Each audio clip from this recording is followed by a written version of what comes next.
Imagine you're a child in Auschwitz, starving, freezing, waiting for the moment they call your name. Then, a tall man in an SS uniform kneels beside you, smiles, and offers you candy.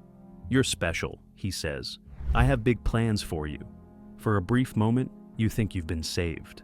But that man is Josef Mengele, and being chosen by him isn't salvation. It's a death sentence in disguise. Twins, children with rare traits, even entire families. He spared them from the gas chambers, only to turn them into living test subjects. And the worst part? Some of them believed he truly cared, until they realized the horrifying truth.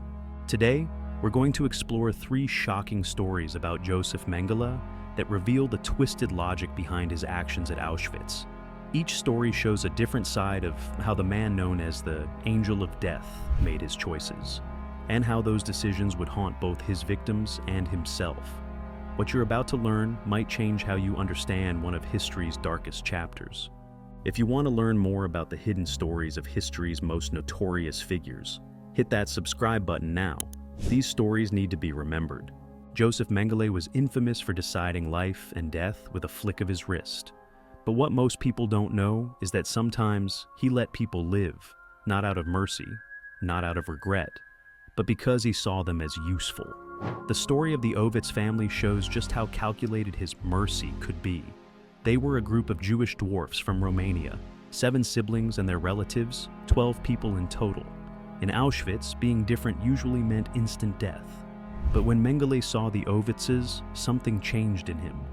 He called them his little treasure. Instead of sending them to the gas chambers, he kept them under his personal protection. They received better food than other prisoners, clean clothes. They even got to keep their hair. To outsiders, it might have looked like kindness, but the reality was far more sinister. The Ovitzes had merely traded one form of torture for another. Mengele subjected them to endless experiments, painful injections, blood tests, procedures without anesthesia.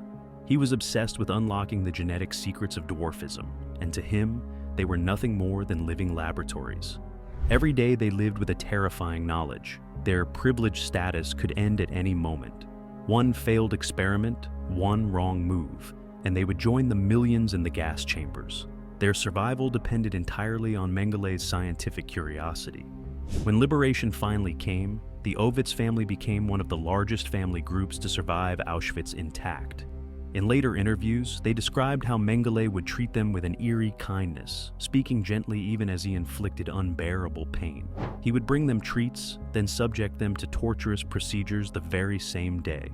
What do you think was worse? Instant death in the gas chambers, or living as Mengele's privileged test subjects? Share your thoughts in the comments below.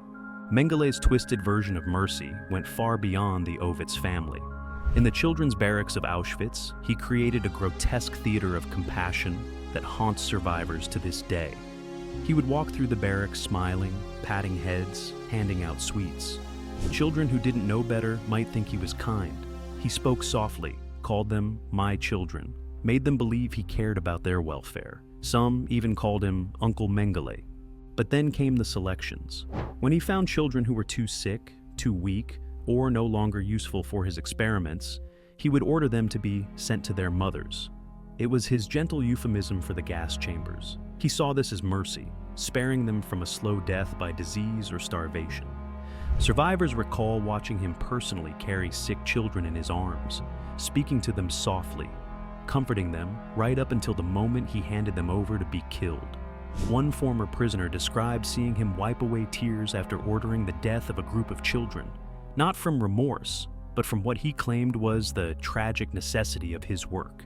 To Mengele, this wasn't cruelty, it was efficiency. The same man who could torture children in his medical experiments believed he was being kind by giving them a clean death instead of letting them suffer.